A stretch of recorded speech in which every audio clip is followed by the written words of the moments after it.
অর্জুননাথ জয়ন্তীপুরি বাড়ি।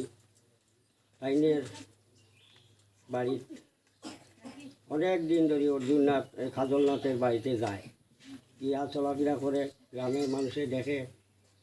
এরপরে তাইনের পরিবারে বিচারও ডাকছে। বিচার ডাকার পরে পঞ্চায়েত অফিসের এখানে অঙ্গনাদি স্কুলও বিচার বইছে। বিচার সভা অর্জুননাথ হাজির হয়েছে না। এরপরে অনেকক্ষণ মানুষ অপেক্ষা করতে করতে পরে মানুষ সবাই উঠিয়া গেছে, গিয়া হাজির হয় না বিচার। এরপরে আবার একটা বিচার ডাকা হয়েছে বিপুনাথের বাড়িতে। ওদিনও ওই খাজলনাথের বাড়িতেই যাইব সবসময় হয়, দেশের কথা মানে না, সমাজের কথা মানে না, এইভাবে চলছে। তারপরে ওই কিছুদিন আগে ফুলাফান তার এখানে গিয়া তার বউকে পাঠাইছে যে ওই আমার স্বামীর আইনা দেও আমার বাড়ি। ওই তার আনতে গেছে, আনতে যাওয়ার পরে ওই মেয়েটায় তারা গিয়া কেস করে যে এরা দূরে দূরে আনিছে, মায়ের দূর করছে, এটা কয়। কিন্তু কেউ মায়ের দূর করছে না, কিচ্ছু না। আর ওই নারায়ণনাথের নামে যে মিথ্যা কথাটা কইছে, এটা সম্পূর্ণ মিথ্যা। আমরা গ্রামের মানুষ কয়েকবার ডাকছি, বিচারে হাজির হয় না।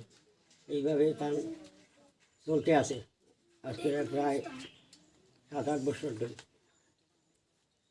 এইরকম করে, কেউ কথা মানে না। তারা 10-12 জন নিয়ে পাঠাইছি আনবার লাগিয়ে, তাই দিছে না আনতে, তাই ধরে রাখে। যারা নিতাই চলে তারা অত্যাচারীও করে, তারা দেয় না, গত বার হতে দেয় না, কোথায় জানাইছো অত্যাচারী করে নারায়ণনাথে। আপনি কারে কারে পাঠাইছেন? হ্যাঁ, কারে কারে পাঠাইছেন আনার লিগে? পাঠাইছে তার নাম অত্যাচার করে, তার দিব না নারায়ণনাথ, রাজু, ওই গোবিন্দ, আর জয়ের জামাইয়ের নাম গীতা গদি। গেছে আপনার স্বামীরে দিছে না, কাজলনাথে দিছে না? দিছে না তো, ও, ধৈর্য রাখে, গত বারতে দেয় না, তারা আনতে পারে না, দিতে না তখন দেখে তো তুইও ভাই তারা